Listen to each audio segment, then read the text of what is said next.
Covering the issues important to you, from the sunny beaches of Santa Barbara to the vineyards of Paso Robles, and from the mountains of Los Padres to the western shores of the Pacific, this is Democracy in Action, the Central Coast's voice of progressive politics and common sense. For today's show, we will play catch up and review some of the things that have happened between me and Harry Kine for the last 4 years. And then we have a very important DVD on healthcare. And we will look at how the California primary system has changed, and this is very significant. And we're going to hear some words from Harry on politics and partisanship, which seems to be at an all-time high. Harry, what have you been doing for the last 4 years? I've seen you a few times. Well, I've been very busy with the union and a lot of other political activities. You know, just trying to stay busy and create forward movement for Democrats, and just learning more and more about how to motivate people.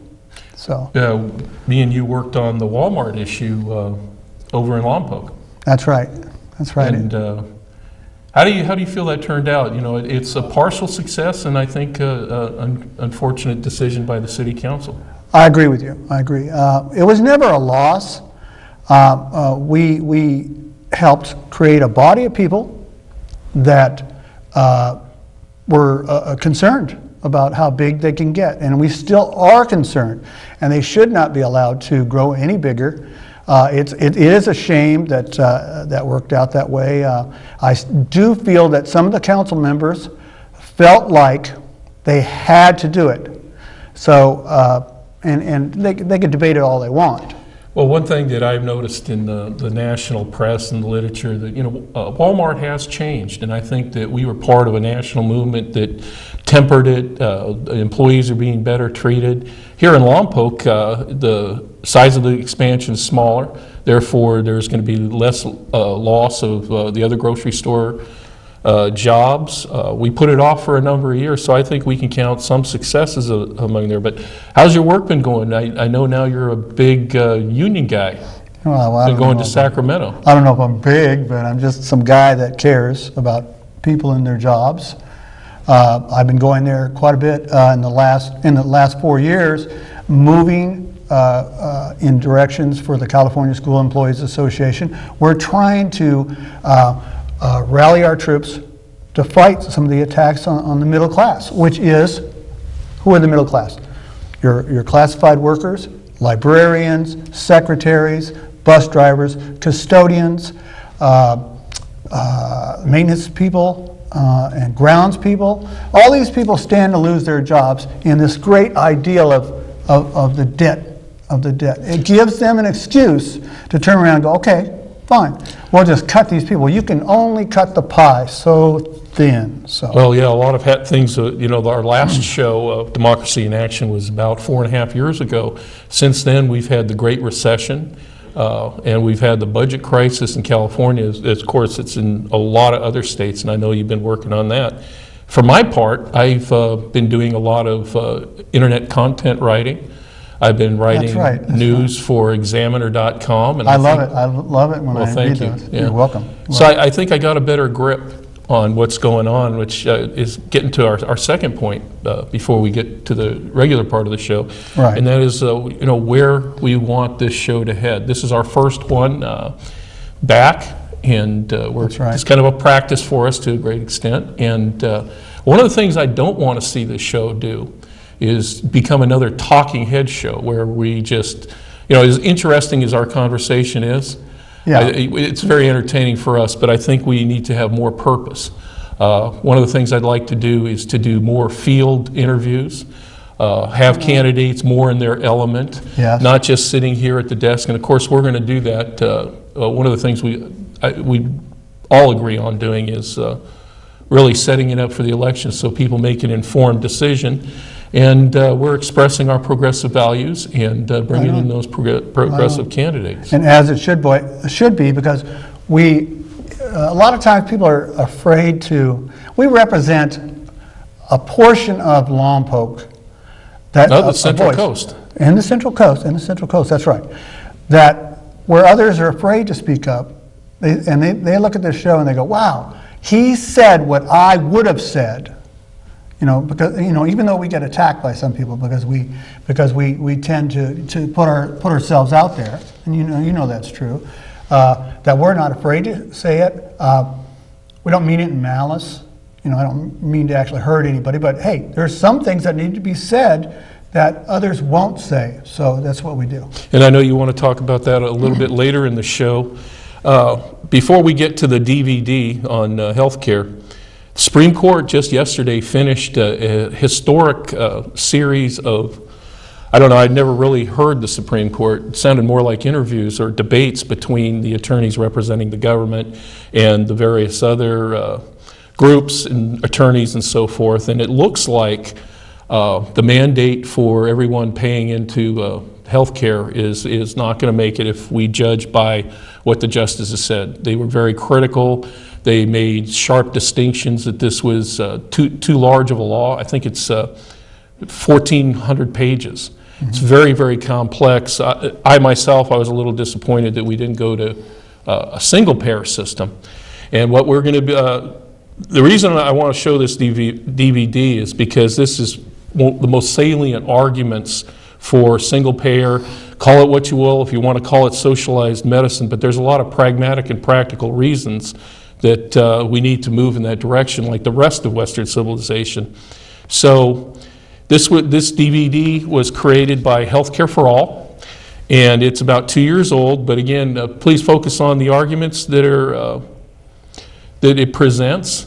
This is a proposal by State Senator Leno, and he'll be in the DVD, and it's discussing a potential single-payer system just right here in the state of California. So if we could, cue that up and let's see that.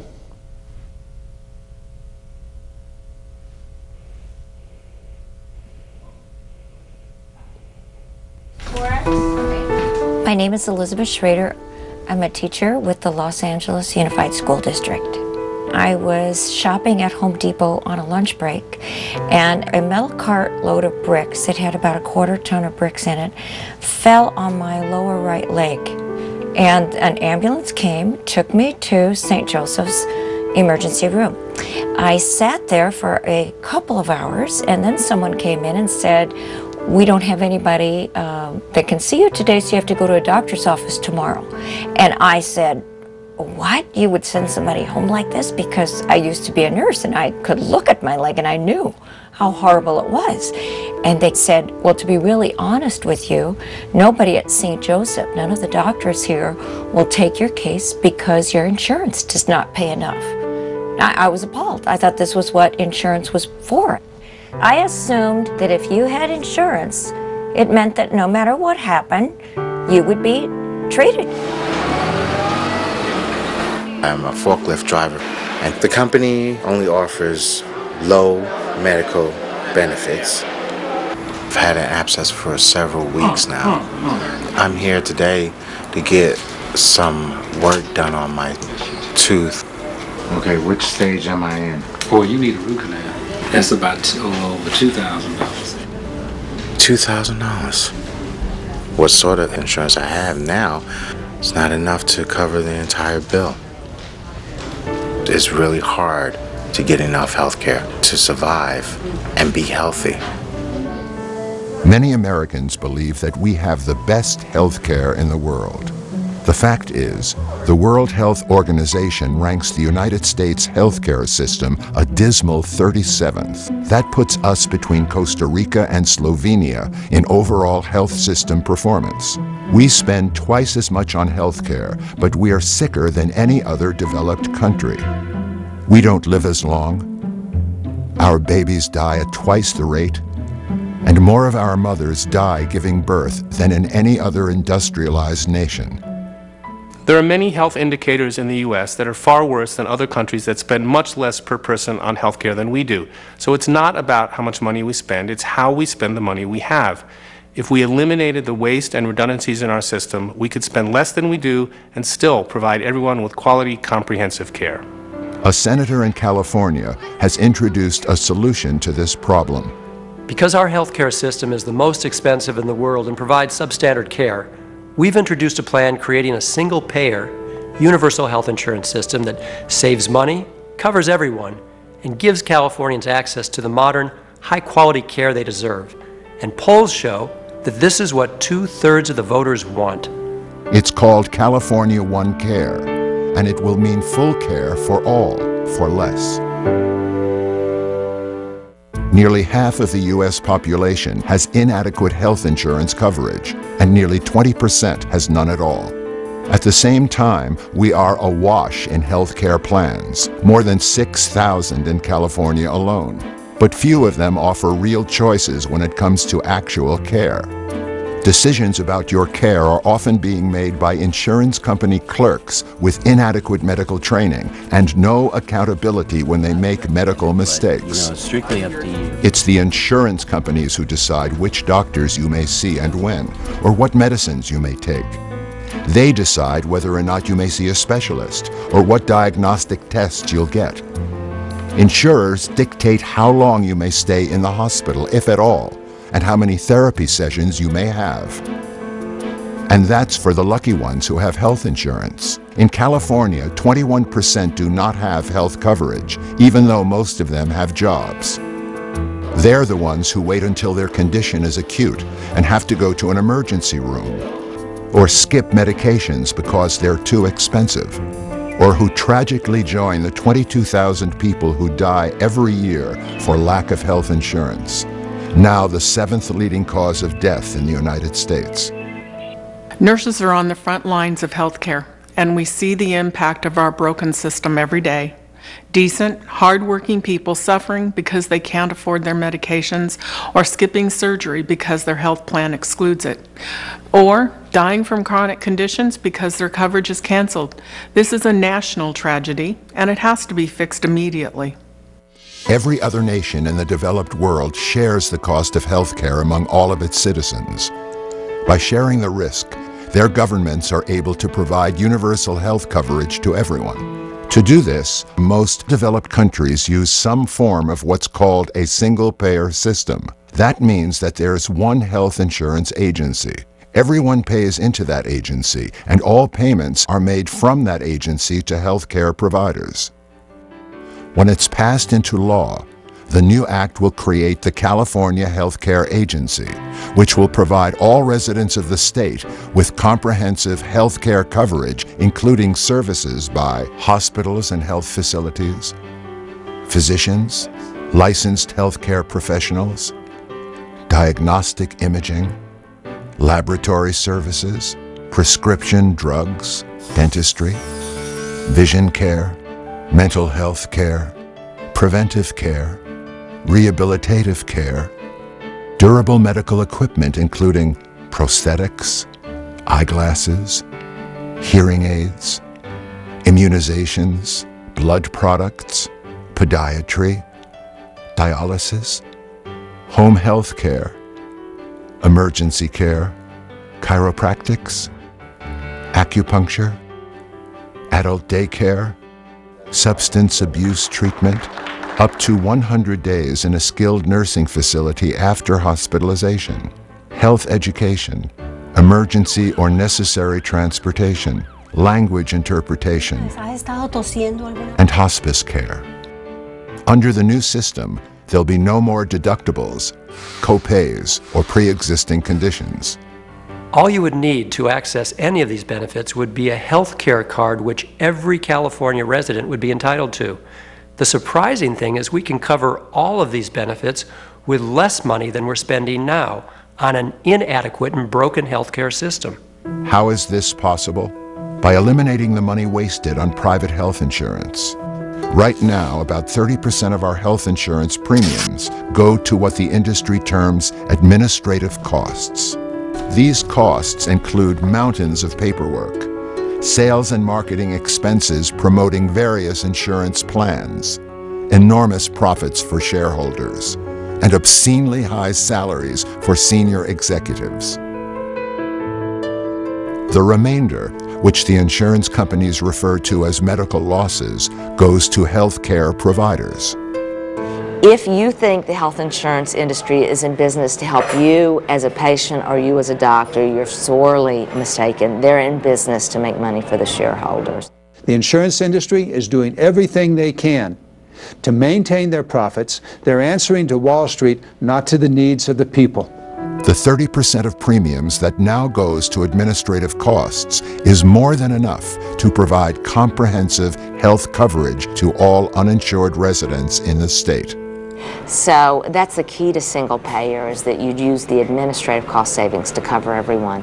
Private health insurance is costing us 30% of every dollar for administration and profits. The federal government in the Medicare program spends 3% on administration. Senator Leno's bill caps administrative costs at 5%. About half of the new system will be financed by government funds that are already being spent on existing public health care programs like Medicare and Medi-Cal. The remainder will be financed by replacing private insurance premiums with single-payer premiums in the form of taxes on businesses and individuals. Because of the administrative savings, single-payer premiums will be less than what families and businesses are paying now for inadequate insurance. We'll pay less and get much more. Another advantage is that businesses will become more competitive under the single-payer plan. We don't compete just with companies in California. We also compete with companies in Canada, the UK, Australia, and New Zealand. And in those countries, there's a single-payer healthcare system, and therefore, even though the health care in those countries is significantly better than it is in the United States for most people, the cost in those countries is half of what it is in the United States. So that puts us at a distinct competitive disadvantage vis-a-vis foreign countries. The system that Senator Leno has proposed is a single health insurance system, not a government-run medical system. The doctors, hospitals, labs, and other providers will continue to operate independently as private firms, just as they do now. To make it responsive, the new system will have an accountable commissioner, a policy board that represents the medical profession and consumers, a physician in charge of the overall quality of care, and an inspector general to prevent fraud. Fair and equitable compensation for doctors and hospitals will be negotiated, and there'll be financial incentives for them to provide quality care. Under the new law, you'll be able to choose any doctor you wish as your family doctor. You and your doctor, not a government official or insurance clerk, will decide upon and manage your care. I've come to realize that the single-payer system is the only way to return responsibility for patient care back to doctors and remove insurance middlemen from the system. It's a system where everybody wins. First and foremost, patients will get the care they need when they need it.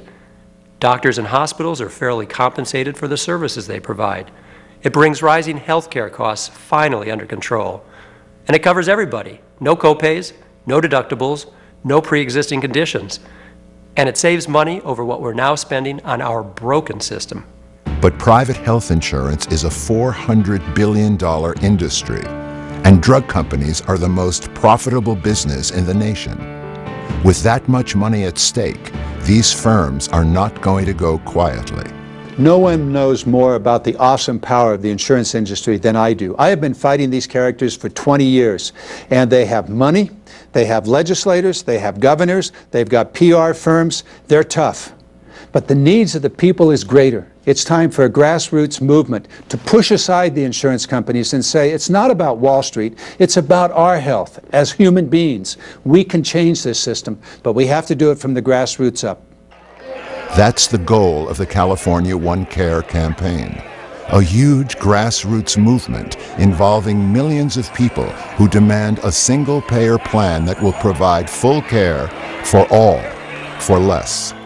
The California School Employees Association and its 230,000 members are going to be up front in this campaign for single-payer universal health care.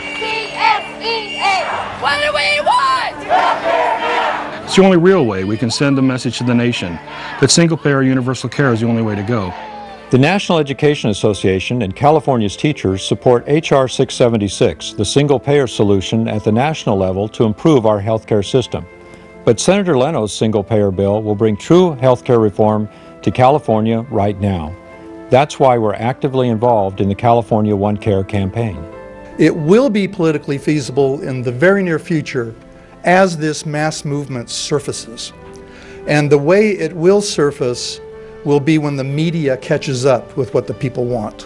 When you think about a basic right, healthcare has to be one of them. I don't believe it's a privilege, it's a right, and government, the private sector, all of us working together need to solve it. The healthcare system we have now is unfair, expensive, and dangerous. The California One Care plan that we've proposed would give Californians what they want: universal comprehensive health insurance for everyone for life.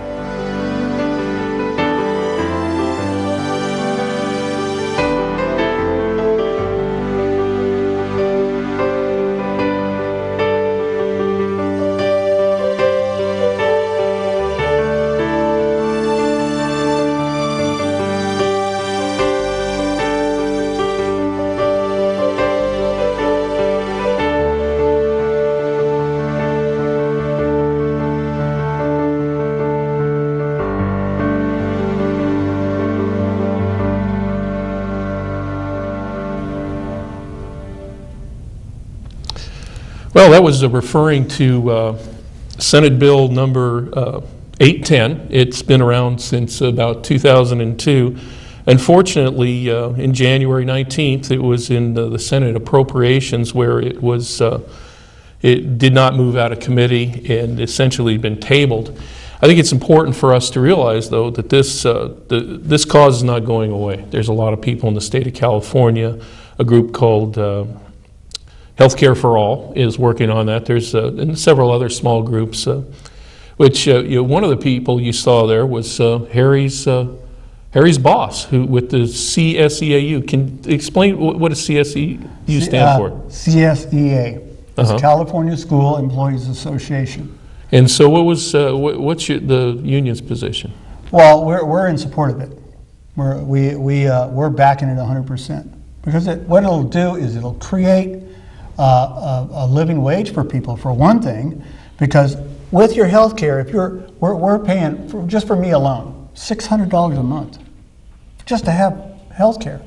Now that's not the deductibles and all that. I still got to fork out that money too. So for a family, it's $1,100 a month. So that's a lot of money. When you look at the amount of money that goes into a family's budget and they're trying to survive in the world. And so my logic behind single payer is that I think, and as you know, Senator Chuhl's the one who originally introduced it. And she, wait a minute, she's the lady who was on Dobie Gillis. She played the tomboy. That's right, yeah. And she's all grown up now. What was the other one with the dog? The Rascals or the? Little Rascals, thank you, yeah. Awesome lady, I've met her, and she endorsed this or introduced the bill in 2002. But she was the main conceptualizer of this. Right, right. And so, anyway, Senator Chuhl introduced it, CSEA and a lot of other unions got behind it. And not just unions, it's not just about unions. It's about knowing what it'll create. What it'll do is it'll create, like for instance, right now we're in a debt, right? How do you get rid of a debt? You know, you create by helping people with their financial, with their health care. If my health care, it costs so much for your health care, and when you get in trouble health-wise, what are you going to do? You're going to go in debt. Well, on a practical side, for me, the most salient point, and it was made in the DVD, is that waste and redundancies. Right now, with the private health care insurance, it's 30% into administration. Medicaid, the national health care program for retirees, is about 3%. So we already have this government model, and also a lot. You know, Harry. Me and you, when we pay our insurance premiums every month, we're paying for the folks that are uninsured who end up at the emergency room. That's right. And so we're paying more. We are. And, you know, getting to the federal, what they call Obamacare, everybody paying into the pool means we spread the risk. And so people like us who are fortunate enough to have and be able to afford health care insurance are paying more now Because the person that doesn't get that primary health care, gets on medications for a heart condition, all of a sudden has a heart attack right out of the blue, and they're at the emergency room where they're going to heroic measures to save their life, and it's much more costly. Right, and what happens is it creates a way for retirees to retire early, which stimulates the economy. So if a retiree knew that they would have to spend so much money on their if everybody paid, okay, everybody paid, then a retiree would want to retire early. Could retire. Who would retire? Most school district personnel retire with classified workers. We actually retire at about $1,100 a month, and some even less. Now tell me you can live on $1,100 a month. And so that really hurts the classified people, thinking that the rest of the nation's thinks we're living off the system. We're not living off anything. And that's a separate retirement system. That's not Social Security. Right. It's not Social Security. That's right. So you've been paying into a separate fund. That's right. And because of the stock market, who basically shafted the rest of America, it cost, that hurt our stocks, you know, in this whole process. So anyway, if we wanted to get people to retire early and create more jobs, then what we need to do is have them with single payer. That's why they won't retire, because they can't afford the insurance. So, and that's really sad. So another point I wanted to make, if you want to know what's behind the current system of health care, all you have to do is just look at who owns their stock. That's all you got to do. Look at who owns the stock. Them people are not going to give up those big, fat, happy checks. The rich. It's an investment. And, that's right. And profit is. And it's good, but there's a difference between investment in walking away and going with this big American dream. Oh, I want to become rich, and that's the American dream. Yeah, at the expense of the rest of America, I would say that's wrong. And so America needs to be able to care about everyone. Now, some people say that's socialism, what you said earlier. Well, we're getting into philosophy there. It's not socialism. What about the practical side of single-payer system? For instance, that would be a big thing in union negotiations. If we had a single-payer system, that'd be off the table, right? That's right. That's right. A school district would have less to deal with as far as their money, and they would have more money for their schools and their children, which would turn around, and then the city would go, oh, wow. You know what I mean? Because schools represent income for cities, too. Actually, a lot of municipalities and local governments are looking at the single-payer system because it's costing taxpayers to pay for the medical care for city workers and public workers. And so, again, there we are. We're paying more into the system through our taxes to take care of health care for all. And it gets back to the concept. The more people that are paying in, you spread the risk. The more preventative care, the less likely you are to end up in the emergency room. And those heroic measures can cost $10,000 to $20,000 a day. A heart attack, a heart transplant for somebody that is uninsured. Right. But there are people out there in the world who don't care about anyone but themselves. So there are people in the world that only care about themselves. They just want to worry about themselves. But that's not the way America was founded. We're all together. That's why we have all the United States of America. Well, you sound a lot like a Democrat, and I agree with your philosophy 100%. But I think what's going to really sell the single-payer system is the economic aspects of it. Right. National medicine in Canada and Mexico, believe it or not, and all of Western Europe, and even South Africa, Australia, and so forth, they're spending less. People are getting more. It was in the DVD. They're paying less and getting more. The real key is spreading the risk, right? The preventative care, and also a lot of it didn't come out in the DVD, but 810 and a lot of these similar proposals across the country are going to look at the lawsuits that are brought against doctors, and they're going to mitigate a lot of that because who pays when you go for medical care? The doctor takes that out of his pocket to pay for the insurance for malpractice? Absolutely not. That's factored into what you're paying. So if 30 to 40% of what your doctor is paying is going to his insurance to protect himself from lawsuit, That's right. It You're would change paying that for whole that. dynamic. That's right. That's right.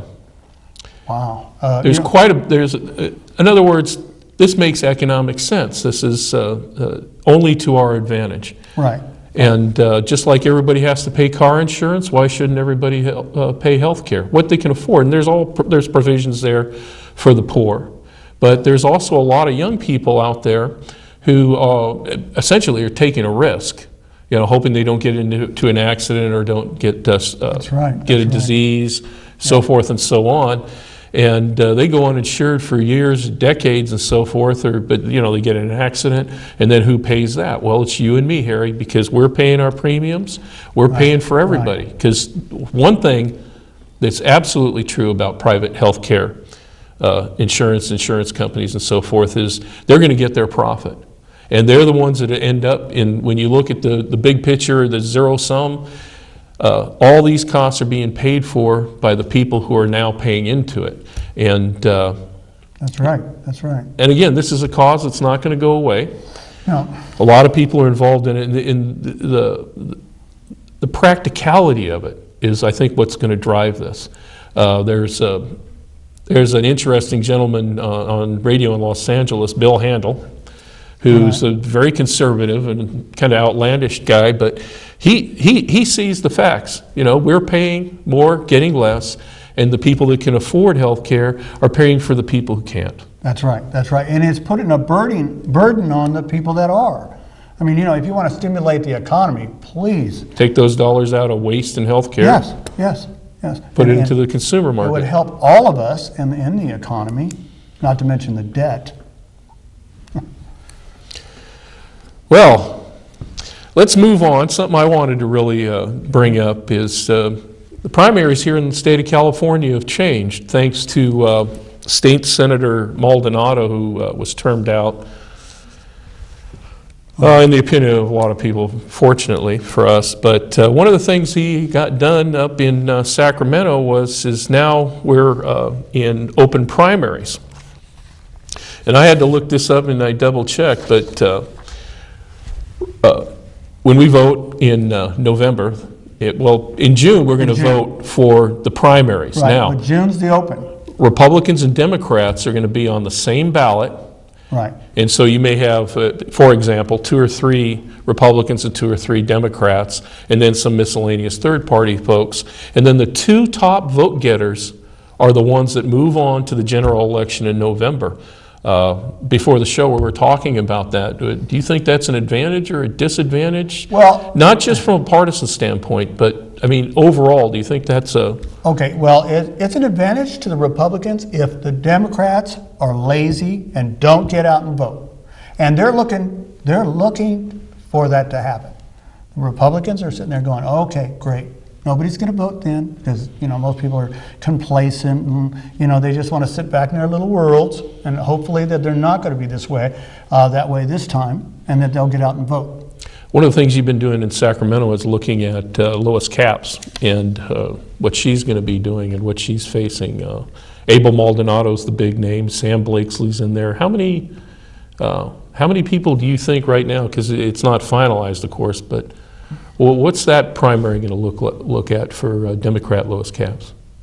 Well, she's gonna have to work at it. And Gallagly, did he go out? Gallagly's in a different district. Right, that's right. So redistricting changed the whole dynamic now. That's another point. So redistricting is a plus side for the Democrats. I'm announcing that, by the way, just so they know. Well, but by the numbers, we're a little bit better off. But it's only as good as the number of voters that get out there and vote. So it will change. The Democrats are definitely can make a big change right now if they get with it and do what they need to do, and that is to vote. Which they're not well known for. Which they're not very well known for. That's right. When Obama was running, I think we saw more participation by Democrats than in my adult life. Right, and that's not likely to rebound. But now here's what I think. I think what's going to happen is if Democrats aren't getting tired of what's on TV right now, and the attacking and this whole thing about all this negative stuff. like as if, like the attack on the middle class, like as if we aren't, I work for a school district. Why is it that we're not all of a sudden not worth anything, and that we're, you know, our lives are like, oh, I'm sorry, we're living off the system. So they project this stuff out there. The Republicans are doing that, like as if we're second-rate citizens. We are the middle class. If we're gone, if it happens, we will fold. This country will fall from within. You think it's bad now. Well, the middle class has been eroding since the 80s. It has. And the attack on unions, and the only reason they like to attack the unions is because unions have a voice. They talk about the real issues. They don't make stuff up. We don't make things up. It's just, it is very hard to watch. I think you'd agree with me that the union movement, in spite of its problems and difficulties, it's not a perfect system. No, but it's democratically run. They gave you the weekend. They gave you a 40-hour week. What have the unions done recently? We're fighting for the bills right now. I mean, the Paycheck Deception Act. You know about that. Well, tell everybody. So, well, why do people pay union dues? Why do they pay them? Yeah. So that we can represent them. Represent them when they get in trouble with management. That's why we do it. And so, because it's a protection, it's not just to protect those that are bad workers. Obviously, we work with management to help those people achieve a better workplace condition. That's what unions are there for. We're a voice for the worker.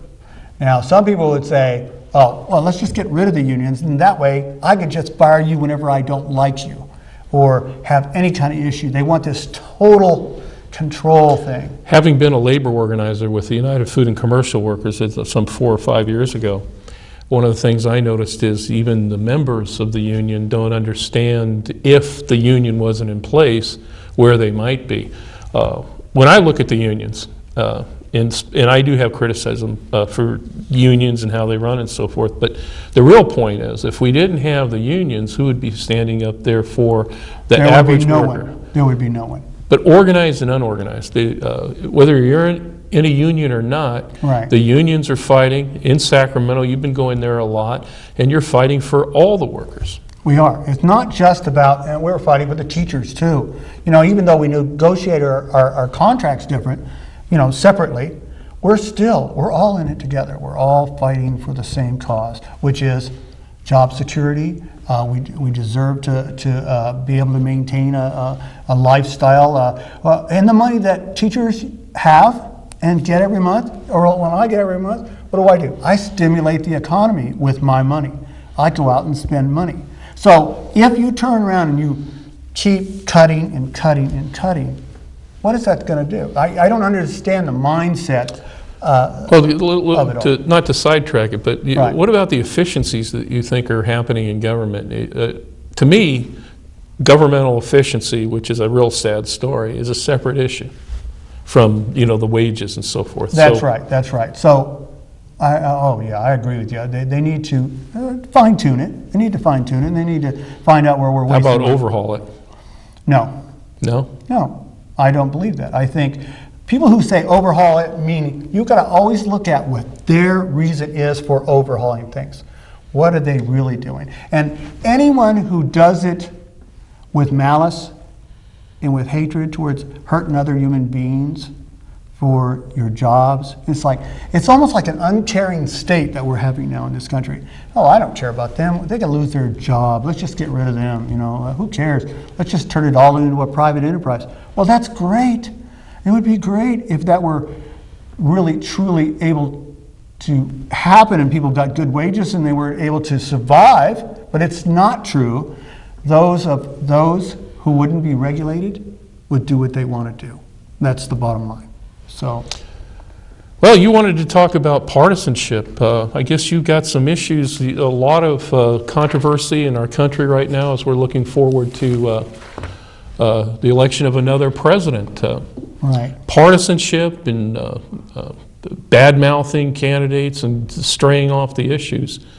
I'm of the opinion that both Republicans and Democrats do that. It's just that the Republicans are better at it. Well, I don't know. I think they should be less attacking. See, what the public's seeing, what I see when I look at my TV, I see this negative stuff. And why would I vote for something that's so negative? Something so hurtful with no thought about, instead of complaining, instead of the Republicans complaining, come up with a workable solution to the issue instead of using your little, what do you call it, your platform, running for president, instead of using it as attack mode. Nobody's going to vote for people like that. I wouldn't. And if you do vote for someone like that, then I feel sorry for you because you're very closed-minded about the morals or what's truly, I don't know what you call it. I call it a basic human trait.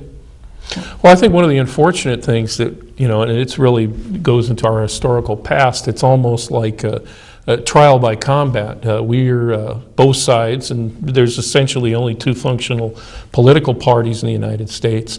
They go into this trial by combat and they do anything they can possibly do to garner more votes, make the other side look bad, and they totally stray off the issues at hand. And that's true of Republicans and Democrats generally. Right. Now, I will say something.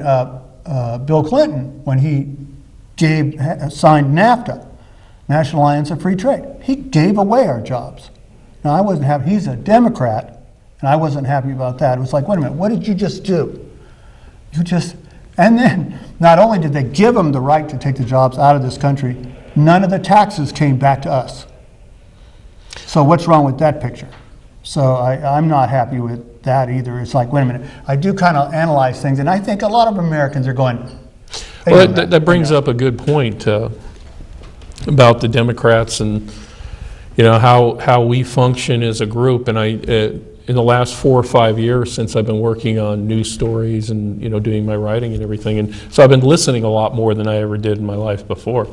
And basically, it's I don't think it's true that there's one homogeneous group of Republicans and one homogeneous group of Democrats. That's absolutely true. And I think as just some have more voice, have the power of the voice through the media more than others. And I know there's Republicans out there that aren't happy with how the Republicans are presenting themselves in the media, but they don't have the voice. On a personal level, getting to a personal level, between I know a lot of people here in town who happen to be Republicans. Me too, and they love me.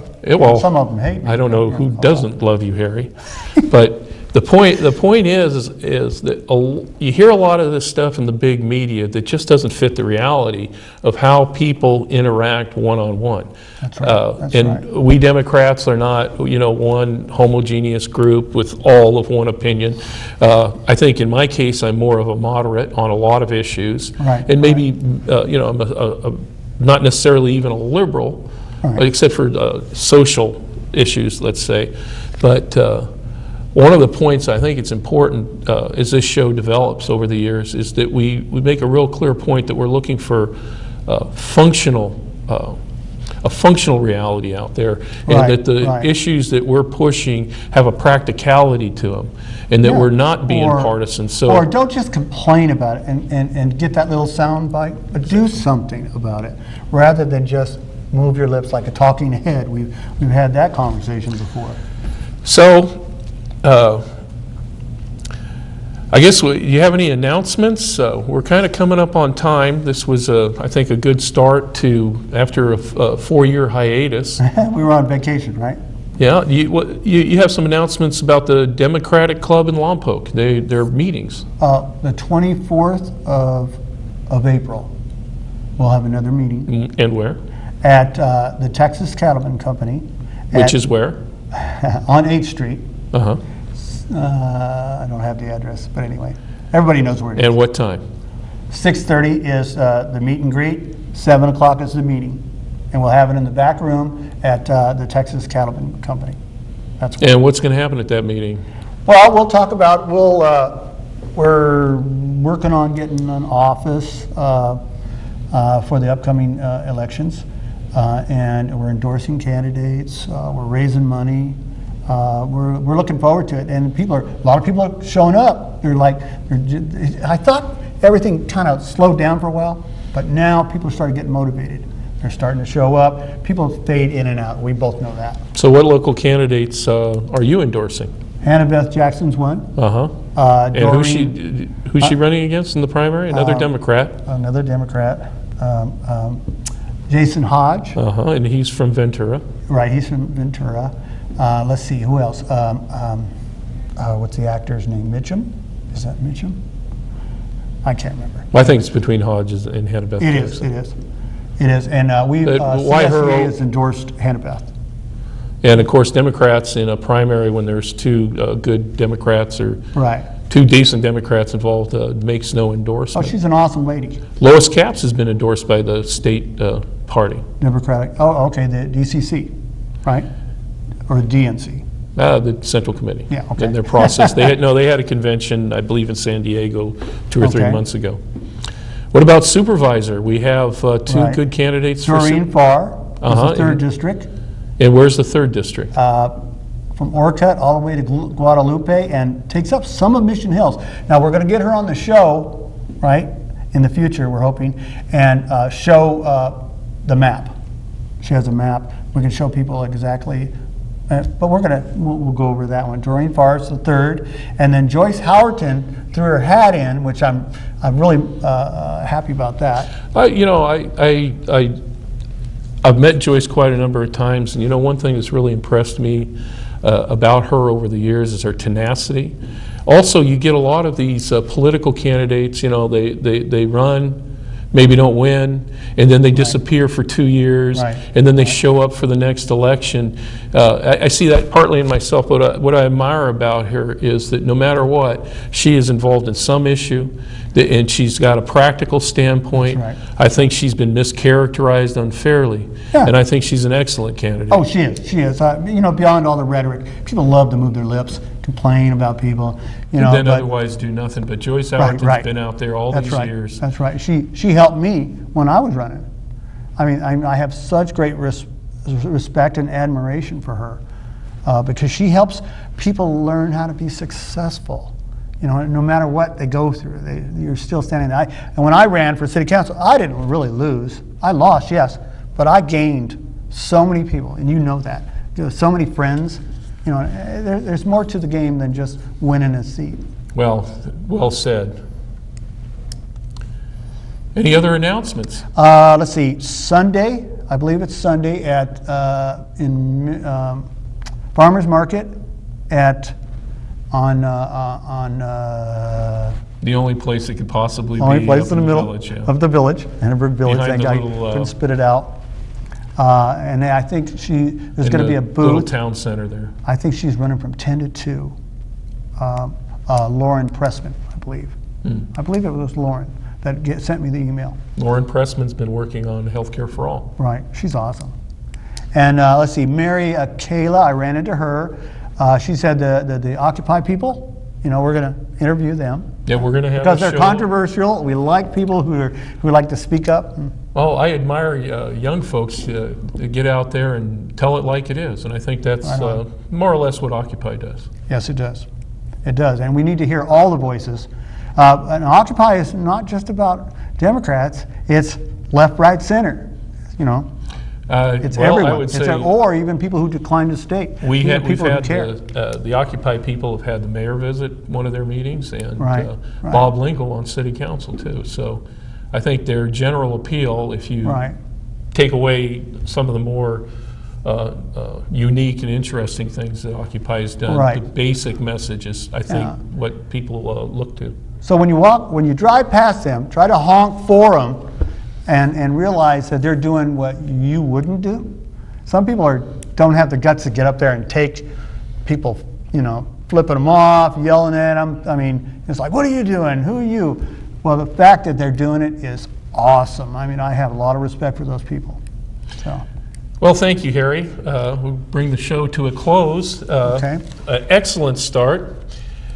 I'd like to thank all of you for joining us. We also want to thank the show's volunteers, and a special thanks to TAP TV staff for their help and support, and they're back there. Bill Smith and Greg. What's Greg's last name? I'm not sure.